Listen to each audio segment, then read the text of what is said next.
Hello and welcome back to Anita Horry Academy, where we are here to talk about Pilates studios, Pilates spaces. So this is video number 3 of a series of videos to help you create the most amazing Pilates studio. And we've started with video 1 talking about your business plan. The second video was all about strategizing what space you should be working in, so looking at the right studio space. And in today's video, we are looking at what pieces of apparatus you're going to be working from.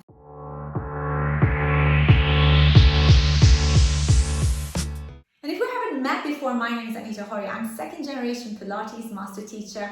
I'm a studio owner, business coach for all those people who want to make this world a better place by having the most amazing Pilates studios and creating sessions for their own niche. Guys, in this week's video, we're really talking about Pilates equipment, and this is very interesting for me because I've worked on so many pieces of equipment and I've suggested so many different styles of Pilates equipment to clients. And really important is that in this day and age, there's so much competition. So when I started teaching Pilates, there was only like 3 or 4 key players in the Pilates industry.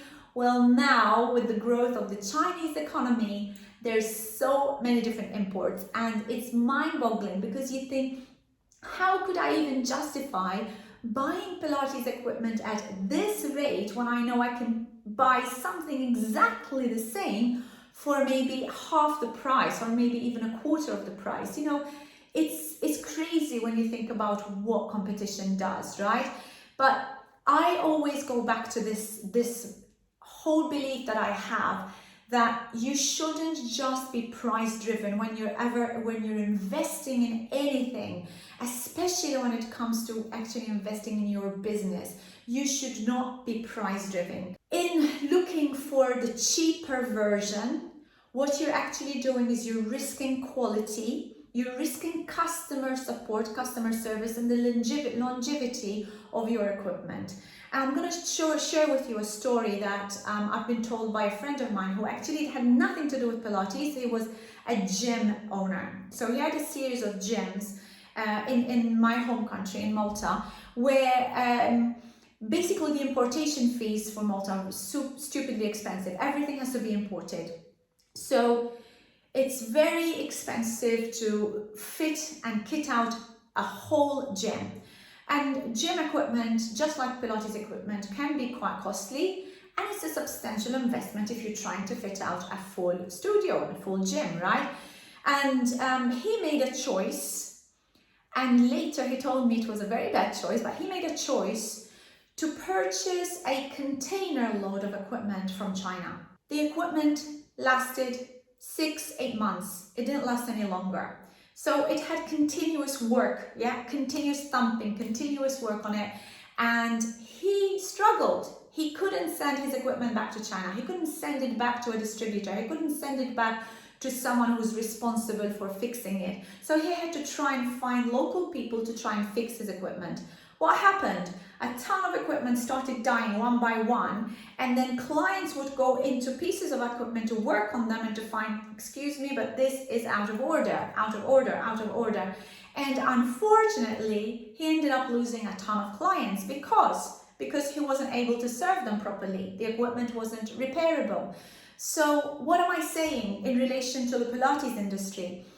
So I know of studios who have imported pieces of equipment from different countries, and I know teachers who have had successes with a different brand that perhaps isn't as well known in the industry. And there's another huge distinction.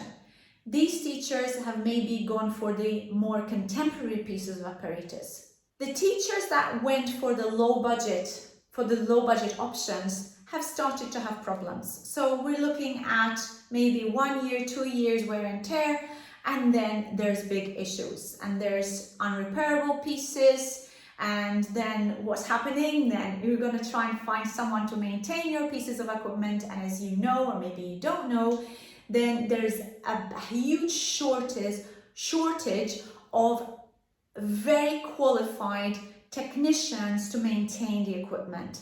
So I'm very blessed. I have got a partner who's excellent, absolutely excellent at maintaining and repairing, if need be, any of the Pilates pieces of equipment that we've got or we've always had in our studios. And we've worked with contemporary pieces and we've also worked with classical pieces of equipment.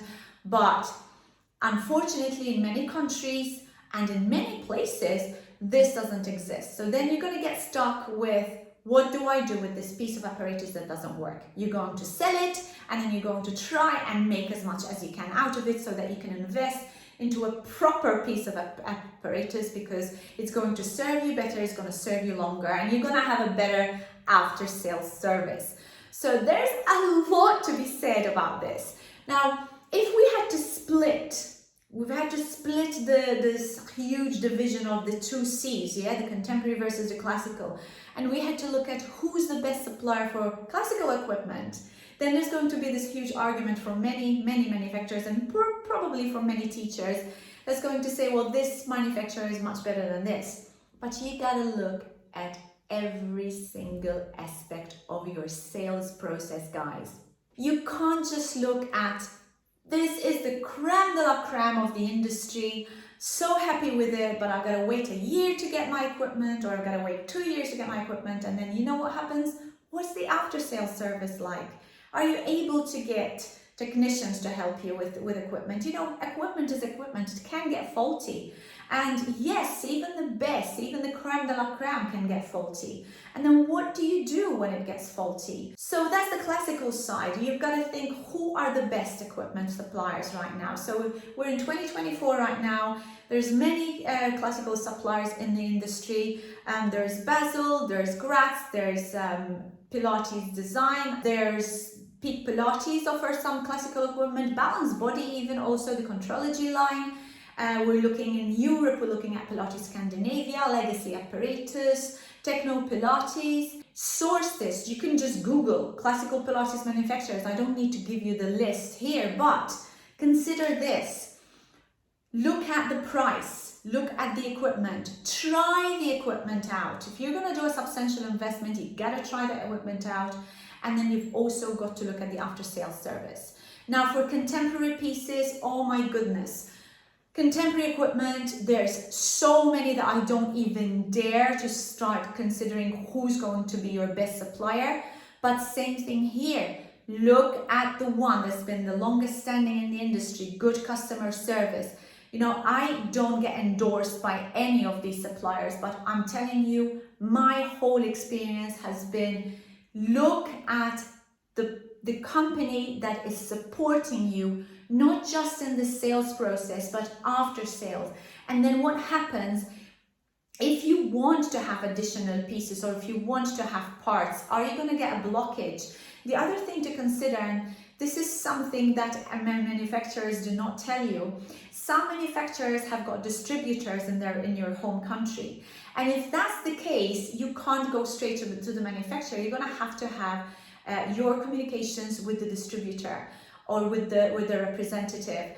And most likely that you're going to get charged through the nose because you have to go through a third party. But there's no other way around this. So if you're looking for Pilates equipment, then you can't order from the manufacturer, directly from the manufacturer, and then the prices are going to be very different when you are working through the third party that's representing your country. So all this stuff you've got to consider. So once you have determined whose equipment you're going to go for, then look at which pieces you need for your studio. So the pieces that you're going to have for your studio are going to be very personal to what you want to teach and how you want to teach. But you know, the biggest pieces of equipment are your reformer, which everybody wants nowadays. We've got the wall unit, the tower, which is the mini version of the Cadillac. If you don't have space for a Cadillac, then you would have the tower. But then if you have, and if you are serving a community of clients that are going to be more rehab based, then you really truly need your Cadillac. Going down on the floor is not going to serve you as a teacher, and it's not going to serve your client. And then there's the Pilates chair, there's the high chair, there's the electric chair, there's the Wunda chair, there's the armchair. What pieces are you going to need for your studio? There's the barrels, the small barrels, the spine correctors, the ladder barrel. And again, do I need everything initially? Maybe you don't. But one huge tip for you is that you have to make sure that there's room for growth. You don't want to be equipping everything you want in your small space right now and then saying, that's it, this is all I have and this is all I'm going to work from, because you have no room for growth.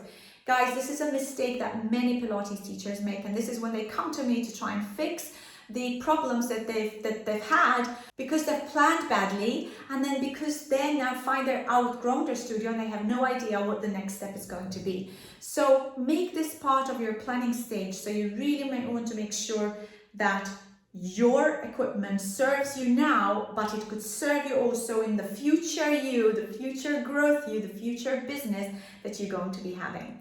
I hope these tips have been very helpful for you guys, and if you feel that maybe there's a piece of apparatus that I didn't mention, maybe the small pieces of apparatus, or yes, there's many more, maybe you could also consider what kind of pieces of apparatus could I use within my small space? How could I utilize my space as efficiently as possible? If you have that question, if it's niggling, do hit the comments below. And if you really want to have a conversation with me, I can offer you a free consultation and we'll figure out what's going to be the best solution for you guys. And if you like the video, of course, hit the like and subscribe, and don't forget to ring the bell because that's going to notify you about my 4th video online. Until my next video, guys, goodbye for now.